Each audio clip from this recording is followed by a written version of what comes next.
കർത്താവിൻ്റെ നാമത്തിന് നന്ദിയോടെ സ്തോത്രം ചെയ്യുന്നു. നമ്മുടെ ഇന്നത്തെ വചന ധ്യാനത്തിനായിട്ട് ഫിലിപ്പിയ ലേഖനം 2-ാം അധ്യായത്തിലേക്ക് നമുക്ക് തിരിയാം.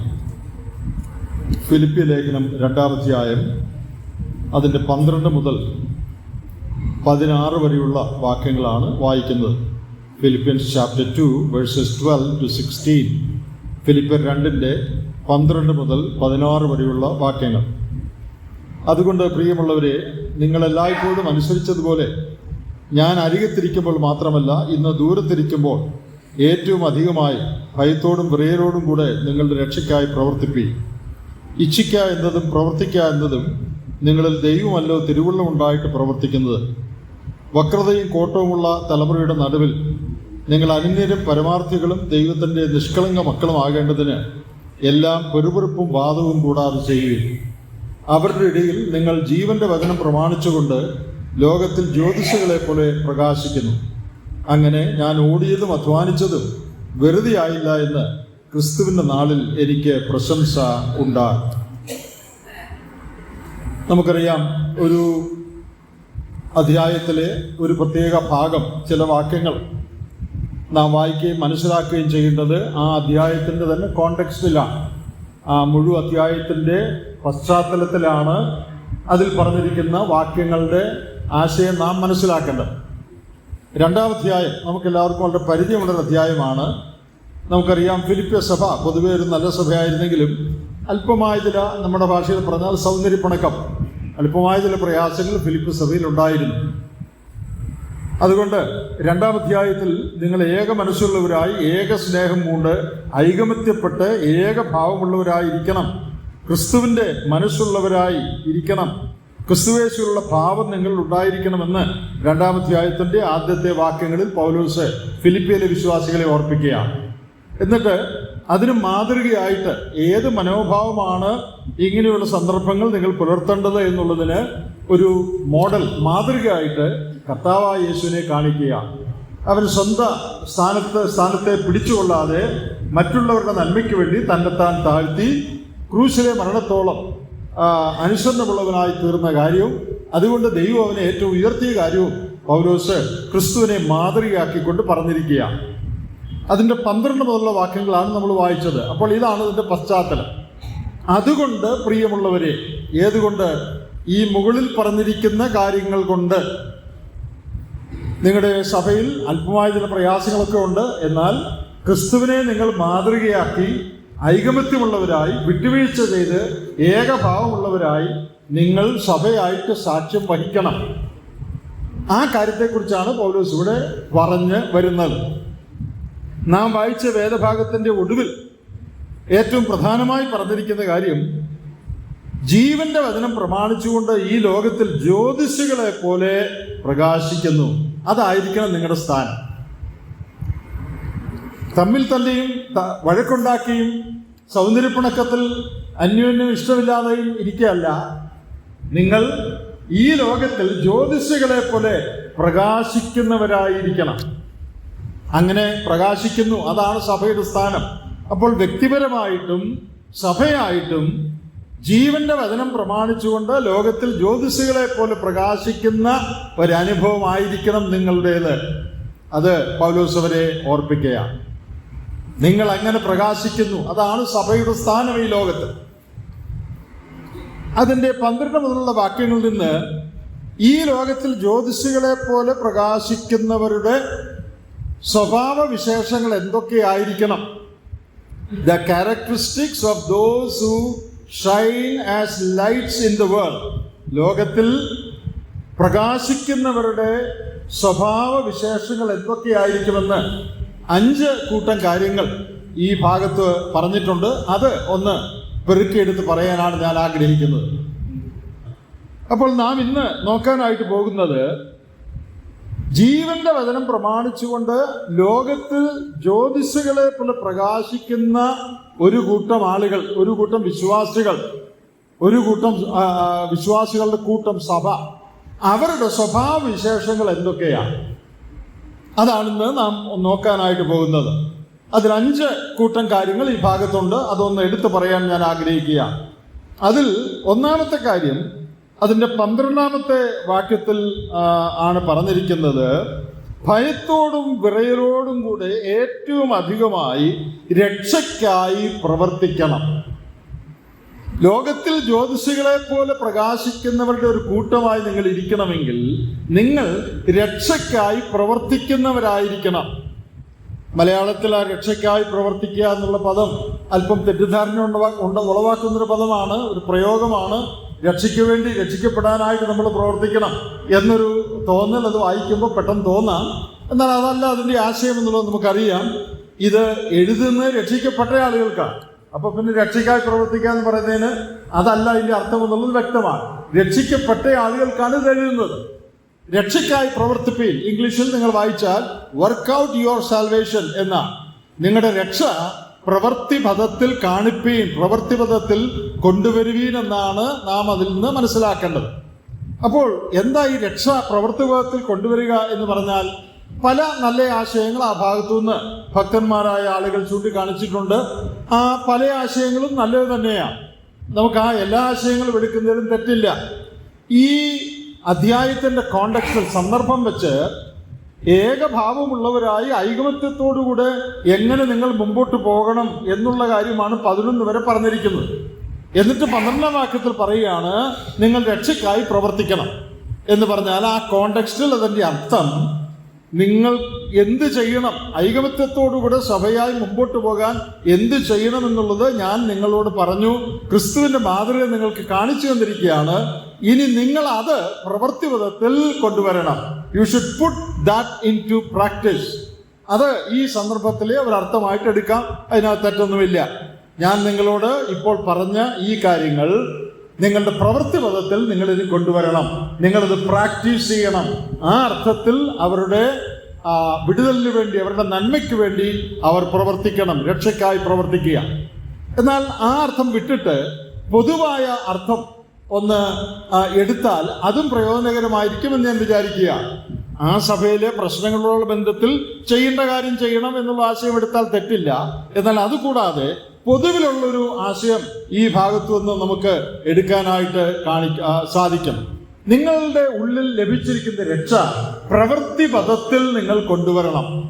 അവിടെ പ്രവർത്തിക്കുക എന്നുള്ള വാക്ക്, ഇംഗ്ലീഷിലെ വർക്കൗട്ട് എന്നുള്ള വാക്കിന്റെ അർത്ഥം carry something to its goal. ലക്ഷ്യത്തിൽ ഒരു കാര്യം കൊണ്ടെത്തിക്കുക എന്നാണ് ആ വാക്കിന്റെ അർത്ഥം. ലക്ഷ്യത്തിൽ എത്തിക്കുക, ബ്രിങ്ങിങ് സംതിങ് ടു കംപ്ലീഷൻ, പൂർത്തീകരണത്തിലേക്ക് ഒരു കാര്യം കൊണ്ടുവരിക. അപ്പോൾ ആ വാക്കിന്റെ പ്രയോഗത്തിന്റെ അർത്ഥം എടുത്താൽ, രക്ഷയിൽ ദൈവം ഉദ്ദേശിച്ചിരിക്കുന്ന കാര്യങ്ങളെ അതിന്റെ പരിസമാപ്തിയിലേക്ക് കൊണ്ടുവരുവാൻ നമ്മുടെ ഭാഗത്തു നിന്ന് പ്രവർത്തനം ഉണ്ടാകണം. അതൊരു പൊതുവായ അർത്ഥമായിട്ട് നമുക്ക് എടുക്കാം. അത് ഈ കോണ്ടെക്സ്റ്റിൽ ചേരുന്ന ഒരു അർത്ഥവുമാണ്.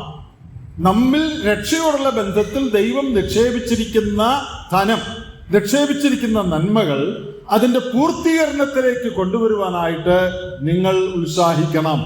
അത് വളരെ പ്രധാനപ്പെട്ട ഒരു കാര്യമാണ്. നാം ഇവിടെ മനസ്സിലാക്കേണ്ട ഒരു കാര്യം, ഇവിടെ ആ പ്രവർത്തിക്കുക എന്ന് ഉപയോഗിച്ചിരിക്കുന്ന ആ വാക്ക്, വർക്കൗട്ട് എന്നുള്ള വാക്ക്, അന്നത്തെ കാലത്ത് റോമൻസ് വെള്ളി ഖനികളിൽ നിന്ന് വെള്ളി ഓർ കുഴിച്ചെടുക്കുന്നതിന് ഉപയോഗിച്ചിരിക്കുന്ന ഒരു വാക്കാണ്. നിങ്ങൾ ആ വാക്കിനെ കുറിച്ച് പഠിച്ചാൽ അത് മനസ്സിലാകും. Mining out the silver ore from the mine.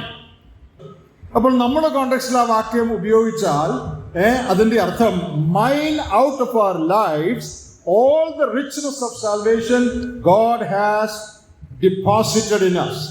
ദൈവം നമ്മിൽ നിക്ഷേപിച്ചിരിക്കുന്ന രക്ഷയുടെ സകല അനുഗ്രഹങ്ങളും നിങ്ങൾ പൂർണ്ണമായിട്ട് ഖനനം ചെയ്തെടുക്കണം എന്നുള്ള ആശയം ആണ് ഈ ഭാഗത്തിന് നമുക്ക് കൊടുക്കാവുന്നത്. അപ്പൊ എന്താ ഇതിന്റെ അർത്ഥം? നമ്മുടെ ഉള്ളിൽ ദൈവം രക്ഷയിൽ കൂടെ നിക്ഷേപിച്ചിരിക്കുന്നതായ ആ വെള്ളി മുഴുവൻ, ആ വിലപ്പെട്ട കാര്യങ്ങൾ മുഴുവനും ഖനനം ചെയ്ത് നാം എടുക്കണം.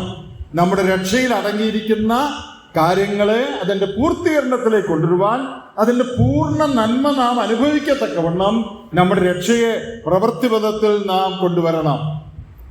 അപ്പോൾ ഇവിടെ ഒന്നാമത് ജ്യോതിഷികളെ പോലെ ഈ ലോകത്തിൽ പ്രകാശിക്കുന്ന ഒരു കൂട്ടം വിശ്വാസികളായി നാം ഇരിക്കണമെങ്കിൽ നമുക്ക് വലിയൊരു ഉത്തരവാദിത്വമാണ്. പത്രോസിന്റെ 2-ാം ലേഖനം 1-ാം അധ്യായത്തിന്റെ 5-ാമത്തെ വാക്യം, അവിടെ സകല ഉത്സാഹവും കഴിച്ച് നിങ്ങൾ ഇന്നതിനോട് ഇന്നത് കൂട്ടണം എന്ന് പറയുന്ന ഒരു ഭാഗമുണ്ട്. നിങ്ങളുടെ ഓർമ്മയിൽ അത് വരുമെന്ന് ഞാൻ വിചാരിക്കുക. നമ്മൾ ക്രിസ്തീയ ജീവിതത്തിൽ ആത്മീക പക്വത പ്രാപിക്കുവാൻ, ആത്മീകമായി വളർച്ച പ്രാപിക്കുവാൻ സകല ഉത്സാഹവും നിങ്ങൾ കഴിക്കണം. പത്രോസ് അങ്ങനെയാണ് പറയുന്നത്, മേക്ക് എവ്രി എഫർട്ട്, എല്ലാ പരിശ്രമവും നിങ്ങൾ കഴിക്കണം, സകല ഉത്സാഹവും കഴിക്കണം. എന്തിനു വേണ്ടിയാണ്? ക്രിസ്തീയ ഗുണങ്ങൾ 2 പത്രോസ് 1-ാം അധ്യായത്തിൽ അനേക ക്രിസ്ത്യൻ വെർച്യൂസിന്റെ കാര്യം പറയുന്നുണ്ട്. ആ ഗുണങ്ങൾ പൂർണ്ണമായി നിങ്ങളിൽ പ്രകടമാകണമെങ്കിൽ നിങ്ങൾ മനഃപൂർവ്വമായി സകല ഉത്സാഹവും കഴിക്കണം. അതോട് ചേർന്ന് പോകുന്ന ഒരു ആശയമാണ് ഇവിടെ രക്ഷയ്ക്കായി പ്രവർത്തിക്കുക എന്നുള്ളതിൽ ഉള്ളത്. അപ്പോൾ നമുക്ക് ഇങ്ങനെ പറഞ്ഞ് ആ ഭാഗം വിടാം. നിങ്ങൾക്ക് നൽകിയിരിക്കുന്ന സകല നന്മകളും അനുഭവമാകത്തക്കവണ്ണം രക്ഷയിൽ അടങ്ങിയിരിക്കുന്ന സകല അനുഗ്രഹങ്ങളെയും അതിന്റെ പരിപൂർത്തിയിലേക്ക് നിങ്ങൾ കൊണ്ടുവരണം. അപ്പോൾ അത് നമ്മുടെ ചുമതലയാണ്. ഒരു കാര്യം നാം ഓർക്കേണ്ടത്, ആത്മീയ പക്വത എന്ന് പറയുന്നത് എതിർച്ചയാ സംഭവിക്കുന്ന ഒരു കാര്യമല്ല. Spiritual maturity and growth is never accidental, it is intentional. ആത്മീക വളർച്ചയും പക്വതയും ആക്സിഡന്റൽ ആയിട്ട് എതിർച്ചയാ സംഭവിക്കുന്ന ഒരു കാര്യമല്ല, ഓട്ടോമാറ്റിക്കായിട്ട് സംഭവിക്കുന്ന ഒരു കാര്യമല്ല, പിന്നെ ഇന്റൻഷണൽ ആയിട്ട് സംഭവിക്കുന്നതാണ്. എന്ന് പറഞ്ഞാൽ മനഃപൂർവ്വ പരിശ്രമം കൊണ്ട് സാധിക്കുന്നതാണ്. അതുകൊണ്ടാണ് രക്ഷിക്കപ്പെട്ട എല്ലാവരും ആത്മീയ പക്വതയിലേക്ക് വരാത്തത്. രക്ഷിക്കപ്പെട്ട എല്ലാവരെയും ദൈവം ഓട്ടോമാറ്റിക്കായിട്ട് ആത്മീയ പക്വതയിലേക്ക് കൊണ്ടുവരികയായിരുന്നെങ്കിൽ എല്ലാ വിശ്വാസികളും നല്ല പക്വതയുള്ളവരായിരുന്നേനെ. എന്തുകൊണ്ടാണ് എല്ലാ വിശ്വാസികളും പക്വതയുള്ളവരാകാത്തത്? നമുക്ക് തന്നെ അറിയാമല്ലോ. നമ്മുടെ ഇടയിൽ തന്നെ സൗരസ്വന്മാരുടെ മധ്യത്തിൽ തന്നെ രക്ഷിക്കപ്പെട്ടവരുടെ ഇടയിൽ തന്നെ ചിലർക്ക് ഒട്ടും പക്വതയില്ല. ആത്മീയ കാര്യങ്ങൾ വളരെ ശൈശവാവസ്ഥയിലാണ്. ചിലർക്ക് കുറച്ചൊക്കെ പക്വതയുണ്ട്, ചിലർക്ക് വളരെ പക്വതയുള്ളവരാണ്. ഏത് പരിസ്ഥിതിയിലും യോഗ്യമായ നിലയിൽ ഇടപെടുവാൻ, പ്രതികരിക്കുവാനുള്ള പക്വത അവർക്കുണ്ട്. എന്തുകൊണ്ടാണ് ഈ പക്വതയിൽ വ്യത്യാസമുള്ളത്? വേരിയൻ ഡിഗ്രീസ് ഓഫ് മെച്യൂരിറ്റി ഉള്ളത് എന്തുകൊണ്ടാണ്? രക്ഷിക്കപ്പെട്ട എല്ലാവരെയും ദൈവം ഓട്ടോമാറ്റിക്കായിട്ട് പക്വതയിൽ എത്തിക്കുമായിരുന്നെങ്കിൽ എല്ലാവർക്കും ഒരേ പക്വത കണ്ടേനെ. എന്തുകൊണ്ടാണ് എല്ലാവർക്കും ഒരേ പക്വത ഇല്ലാത്തത്? അതിന്റെ കാരണം ഇതാണ്. It is never accidental, it is never automatic. എതിർച്ച സംഭവിക്കുന്നതല്ല. പിന്നെ എങ്ങനെ സംഭവിക്കുന്നതാണ്? നാം സകല ഉത്സാഹവും കഴിച്ചാലേ പക്വത ഉണ്ടാവുകയുള്ളൂ. We should mind out what is deposited in us. അതാണ് വർക്കൗട്ടിന്റെ അർത്ഥം. ഞാൻ നേരത്തെ പറഞ്ഞു, നമ്മുടെ ഉള്ളിൽ നിന്ന് ഖനനം ചെയ്തെടുക്കേണ്ട രക്ഷയിൽ അടങ്ങിയിരിക്കുന്ന നന്മകൾ അതിന്റെ പ്രവൃത്തിബദ്ധത്തിൽ പൂർണ്ണമായി കൊണ്ടുവരത്തക്കവണ്ണം നമ്മുടെ ഉത്തരവാദിത്വങ്ങൾ നാം നിറവേറ്റണം. അപ്പോൾ ചുരുക്കി പറഞ്ഞാൽ, ക്രിസ്തീയ ജീവിതത്തിൽ മുന്നോട്ട് പോകണമെങ്കിൽ, പ്രായോഗികമായ വിശുദ്ധിയിൽ നാം മുമ്പോട്ട് പോകണമെങ്കിൽ, ആത്മീകമായി നാം പക്വതയുള്ളവരായി തീരണമെങ്കിൽ, ആത്മീകമായി വളരണമെങ്കിൽ നമ്മുടെ രക്ഷ പ്രവൃത്തിപഥത്തിൽ കൊണ്ടുവരത്തക്കവണ്ണം we should work out our salvation. ദൈവമക്കളുടെ ഇടയിൽ കാണുന്ന വളരെ ദുഃഖകരമായൊരു കാര്യം, ക്രിസ്തീയ ജീവിതത്തെ ഗൗരവമായിട്ട് എടുക്കാത്ത അനേക വിശ്വാസികളുണ്ട്. ഇതിന്റെ ചേർത്തൊരു പ്രയോഗം, എങ്ങനെയാണ് വർക്കൗട്ട് ചെയ്യേണ്ടത് എന്ന് പറഞ്ഞിരിക്കുന്ന ഒരു പ്രയോഗങ്ങൾ അവിടെ ഉണ്ട്. How to work out this salvation. നിങ്ങൾ ശ്രദ്ധിച്ചോ, അവിടെ പറയാണ്, ഏറ്റവും അധികമായി ഭയത്തോടും വിറയലോടും കൂടെ വേണം ഈ രക്ഷപ്രവൃത്തിപഥത്തിൽ കൊണ്ടുവരാൻ. ഭയത്തോടും വിറയലോടും കൂടെ, വിത്ത് ഓ ആൻഡ് റെവറൻസ് എന്ന് പറഞ്ഞാൽ, you should realise the tremendous seriousness of what you are doing. ദൈവം നമ്മുടെ മധ്യത്തിൽ ചെയ്യുന്നതും നാം സഹകരിക്കുന്നതുമായ ഈ വേല, അതിന്റെ ഗൗരവം നാം എപ്പോഴും ഓർത്തിരിക്കണം. ഓ ആൻഡ് റെവറൻസ് എന്ന് പറയുന്നത് ഭയത്തോടും വിറയലോടും കൂടെ രക്ഷയ്ക്കായി പ്രവർത്തിക്കണം എന്ന് പറഞ്ഞാൽ എന്താ? ഞാൻ ഏർപ്പെടുന്ന ഈ കാര്യം, എൻ്റെ ആത്മീക വളർച്ച എന്ന് പറയുന്ന ഈ കാര്യം വളരെ ഭയത്തോടും വിറയലോടും കൂടെ വേണം ഞാൻ നിർവഹിക്കുക. ഈ കാര്യത്തിന്റെ ഗൗരവം ഒരിക്കലും വിട്ടുകളയാതെ ഏറ്റവും സീരിയസ് ആയിട്ട് ഈ കാര്യത്തിൽ ഞാൻ ശ്രദ്ധിക്കണം എന്നാണ് പറയുന്നതിന്റെ അർത്ഥം. നമ്മുടെ ക്രിസ്തീയ ജീവിതത്തിൽ ആ ഗൗരവം നമുക്കുണ്ടോ? ആത്മീയമായ ഞാൻ വളരണം, കർത്താവിൻ്റെ സ്വരൂപത്തോട് അനുരൂപപ്പെടണം, എന്നിൽ ദൈവം നിക്ഷേപിച്ചിരിക്കുന്ന രക്ഷയുടെ എല്ലാ അനുഗ്രഹങ്ങളും ഞാൻ അനുഭവിക്കണം, ആ രക്ഷ എൻ്റെ പ്രവൃത്തിപഥത്തിൽ ശരിയായി ഞാൻ കാണിക്കണമെന്നുള്ള ആ മനഃപൂർവമായൊരു ബോധത്തോടുകൂടെയാണോ നാം ഓരോ ദിവസവും ജീവിക്കുന്നത്? അങ്ങനെ ജീവിച്ചാൽ മാത്രമേ ആത്മീയമായി പക്വതയിലേക്ക് വരാൻ ജ്യോതിഷികളെ പോലെ പ്രകാശിക്കുന്നവരായിരിക്കുവാൻ നമുക്ക് സാധിക്കുകയുള്ളൂ. എന്നാൽ പലപ്പോഴും നമ്മുടെ ജീവിതം അങ്ങനെയല്ല.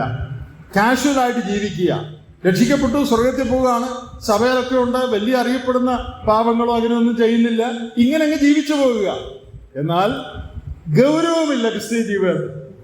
നുണ പറയാനൊരാവശ്യം വന്നാൽ നുണ പറയും, പിണങ്ങാനൊരാവശ്യം വന്നാൽ പിണങ്ങും, ഒരാളോട് 5 വർഷം മിണ്ടാതിരിക്കാൻ തോന്നിയാൽ മിണ്ടുകയില്ല, തെറ്റായ കാര്യങ്ങൾ ചെയ്യാൻ അവസരം വന്നാൽ, അതിന് പ്രഷർ വന്നാൽ അത് ചെയ്യും.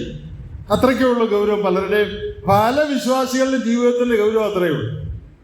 നോർമൽ ലൈഫ് ലീഡ് ചെയ്യുമ്പോൾ എന്തെങ്കിലും തെറ്റ് ചെയ്യാനോ പാപം ചെയ്യാനോ അവസരം വന്നാൽ അത് ചെയ്യും, പിണങ്ങാൻ അവസരം വന്നാൽ അത് ചെയ്യും, നുണ പറയാൻ അവസരം വന്നാൽ നുണ പറയും, കാര്യലാഭത്തിന് വേണ്ടി തെറ്റ് ചെയ്യാൻ ആവശ്യം വന്നാൽ അത് ചെയ്യും. അങ്ങനെ മുമ്പോട്ട് പോവുകയാണ്. അവരാത്മീയമായിട്ട് വളരുന്നില്ല എന്നുള്ളതിൽ ഒട്ടും അതിശയിക്കേണ്ടതായിട്ടില്ല. അപ്പൊ നമ്മുടെ ഒന്നാമത്തെ പോയിന്റ്, ലോകത്തിൽ ജ്യോതിഷികളെ പോലെ പ്രകാശിക്കുന്ന ഒരു സഭയായി അല്ലെങ്കിൽ വിശ്വാസികളായി നാം ജീവിക്കണമെങ്കിൽ നമ്മുടെ രക്ഷയിൽ ദൈവം ഉള്ളടക്കം ചെയ്തിരിക്കുന്ന സകല നന്മകളും അനുഭവശത്ത് കൊണ്ടുവരത്തക്കവണ്ണം സകല ഉത്സാഹവും കഴിച്ച് നാം അതിനായിട്ട് പ്രവർത്തിക്കണം. നമ്മുടെ ആത്മീക പക്വത, പ്രാക്ടിക്കൽ സാങ്ക്ടിഫിക്കേഷൻ വളരെ ഗൗരവമായിട്ട് നാം എടുക്കണം. എങ്ങനെ എടുക്കണം? ഭയത്തോടും വിറയലോടും കൂടെ ആ കാര്യത്തിൽ നാം ഏർപ്പെടണം. നാം ഏർപ്പെട്ടിരിക്കുന്ന കാര്യത്തിന്റെ ഗൗരവം ഒരിക്കലും മറക്കാതെ ക്രിസ്തീയ ജീവിത വളർച്ച ഏറ്റവും ഗൗരവമായിട്ട് നാം കണക്കാക്കണം. ഇനി അവിടെ പറഞ്ഞിരിക്കുന്ന രണ്ടാമത്തെ കാര്യം നോക്കുക. നാം ചെയ്യേണ്ട രണ്ടാമത്തെ കാര്യം എന്താണ്? ആ രണ്ടാമത്തെ കാര്യത്തിലേക്ക് പോകുന്നതിന് മുമ്പ് ഒരു കാര്യം കൂടി ഇവിടെ പറയേണ്ടതായിട്ടുണ്ട്.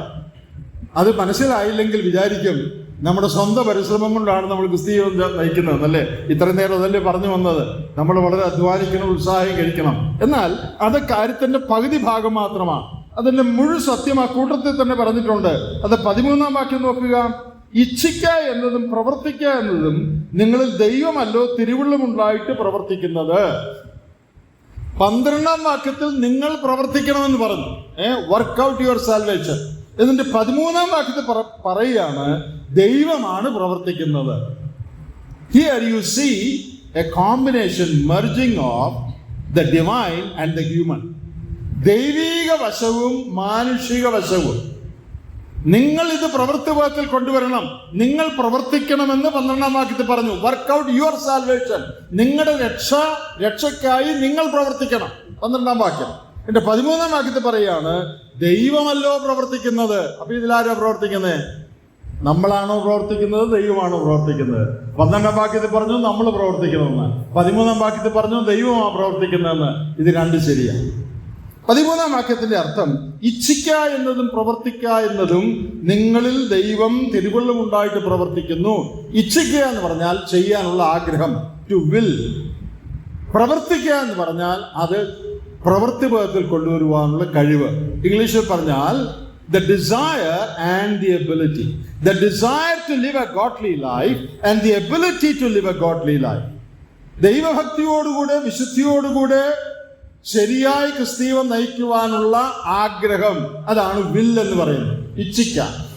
അങ്ങനെ നയിക്കാനുള്ള കഴിവ്, അതാണ് പ്രവർത്തിക്കുക എന്ന് പറയുന്നത്. ഇത് രണ്ടും ദൈവം നമ്മുടെ ഉള്ളിൽ സപ്ലൈ ചെയ്യും. ഈ രണ്ടും നാം പ്രാപിച്ച് എന്ത് ചെയ്യണം? നമ്മുടെ രക്ഷയ്ക്കായി നാം പ്രവർത്തിക്കണം. അപ്പൊ കാര്യം ശരിയായി. 12-ഉം 13-ഉം വാക്യം ചേർത്ത് മനസ്സിലാക്കിയാൽ എങ്ങനെ മനസ്സിലാക്കും? ദൈവം തന്നെ ഭക്തിയായി ജീവിക്കുവാനുള്ള ആഗ്രഹവും അതിനുള്ള കഴിവും പരിശുദ്ധാത്മാവ് മുഖാന്തരം നമുക്ക് നൽകും. അതുപയോഗിച്ച് നാം എന്ത് ചെയ്യണം? നമ്മുടെ രക്ഷയ്ക്കായിട്ട് പ്രവർത്തിക്കണം. അപ്പോൾ നമ്മുടെ സ്വന്തം പരിശ്രമം കൊണ്ട് ക്രിസ്തീയം നയിക്കുകയല്ല, ദൈവം നമുക്ക് തരുന്ന പ്രാപ്തി ഉപയോഗിച്ച് നാം ക്രിസ്തീയ ജീവിതം നയിക്കുക. അങ്ങനെയാണ് നാം ക്രിസ്തീയ ജീവിതം നയിക്കേണ്ടത്. അത് ഒന്നാമത്തെ കാര്യം. ഇനി അതിന്റെ രണ്ടാമത്തെ കാര്യത്തിലേക്ക് നോക്കുക. രണ്ടാമത്തെ കാര്യം അതിന്റെ 14-ാം വാക്യത്തിലുണ്ട്. വക്രതയും കോട്ടവുമുള്ള തലമുറയുടെ നടുവിൽ, 15-ാം വാക്യത്തിൽ അവരുടെ ഇടയിൽ. അപ്പോൾ ഇവിടെ ഏത് പശ്ചാത്തലത്തിലാണ് നിങ്ങൾ ഇങ്ങനെ ജീവിക്കേണ്ടത്, ജ്യോതിഷികളെ പോലെ പ്രകാശിക്കേണ്ടത്? അവിടെ പറയാണ്, ഇങ്ങനെയുള്ള ഒരു തലമുറയുടെ നടുവിൽ, അവരുടെ ഇടയിൽ, ഇൻ ദെയർ മിഡ്സ്റ്റ്, അവരുടെ നടുവിൽ.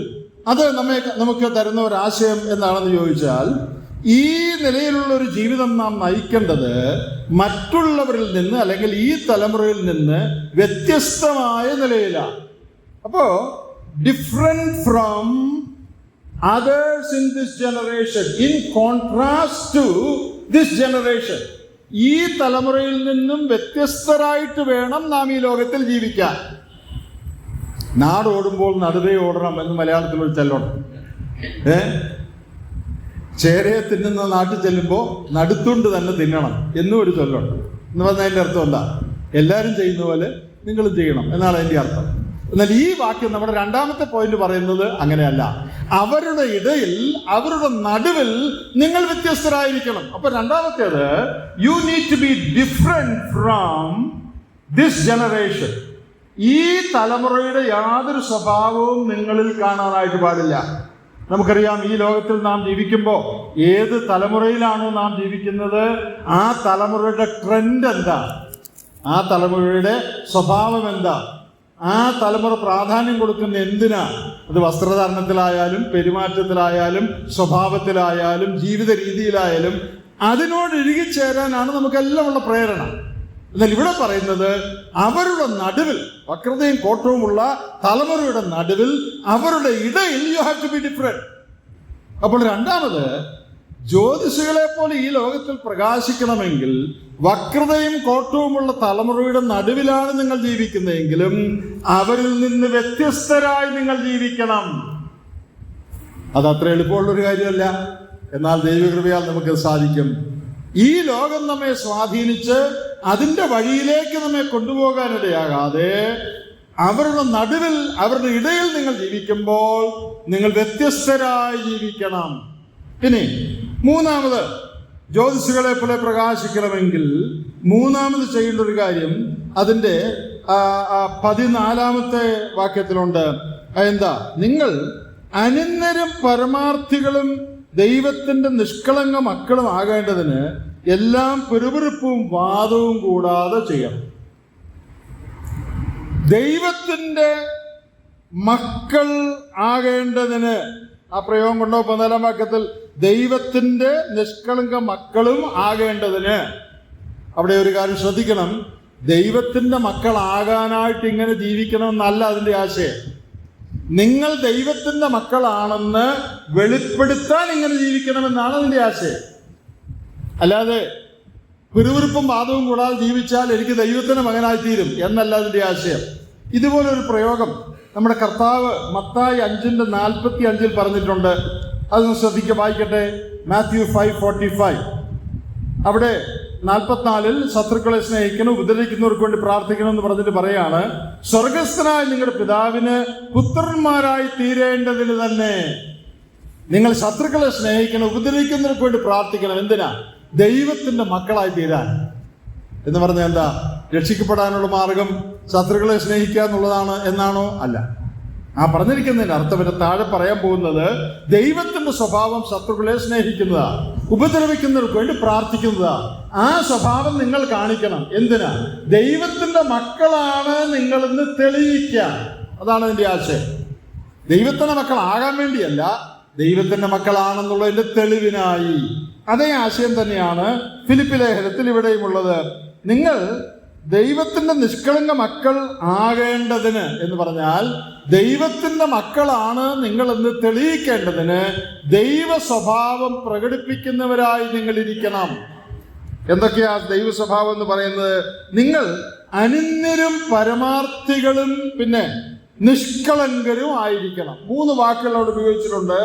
അനിന്ദർ എന്ന് പറഞ്ഞാൽ ബ്ലെയിംലെസ്, യാതൊരു കുറ്റവും നമ്മെക്കുറിച്ച് മറ്റുള്ളവർക്ക് പറയാൻ ഉണ്ടാകാൻ പാടില്ല. അതാണ് അനിന്ദരെന്ന് പറഞ്ഞാൽ അതിൻ്റെ ആശയം. രണ്ടാമത്തെ വാക്ക് പരമാർത്ഥികൾ.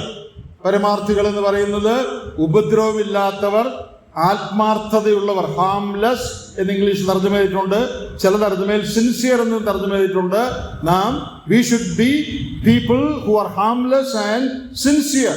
മൂന്നാമത് നിഷ്കളങ്കർ. അത് ഇംഗ്ലീഷിൽ തർജ്ജമ ചെയ്തിരിക്കുന്നത് വിത്തൗട്ട് ഫോൾട്ട്, കുറ്റമറ്റവർ. അപ്പോൾ 3 സ്വഭാവങ്ങൾ നിങ്ങളുടെ ജീവിതത്തിൽ നിങ്ങൾ കാണിക്കണം. അത് ദൈവീക സ്വഭാവമാണ്. ദൈവ സ്വഭാവത്തിൽ പങ്കുകാരാകുന്നവർ അവരുടെ ജീവിതത്തിൽ കാണിക്കേണ്ട 3 സ്വഭാവങ്ങളാണ്.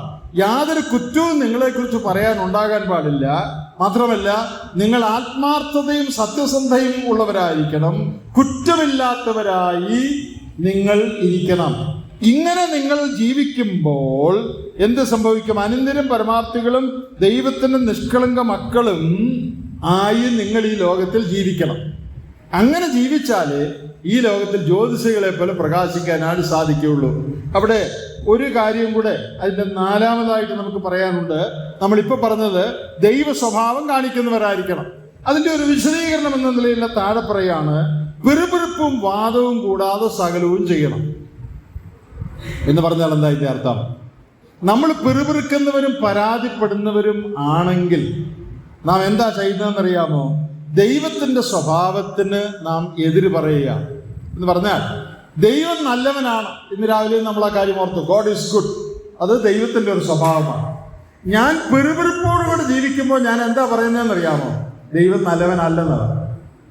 എൻ്റെ ജീവിതത്തിൽ ദൈവം നല്ലവനല്ല. ദൈവം എനിക്ക് വേണ്ടതൊന്നും തരുന്നില്ല. ദൈവം എൻ്റെ പ്രാർത്ഥന കേൾക്കുന്നില്ല. ദൈവം ശരിയായിട്ട് എന്നോട് ഇടപെടുന്നില്ല. ദൈവം നല്ലവനല്ല. പിന്നെ it denies not only the goodness of God, it denies the sovereignty of God. ദൈവത്തിന്റെ പരമാധികാരത്തിനും അതെതിരാണ്. ദൈവമാണ് നമ്മുടെ ജീവിതത്തിൽ എല്ലാ കാര്യങ്ങളും നിയന്ത്രിക്കുന്നത്.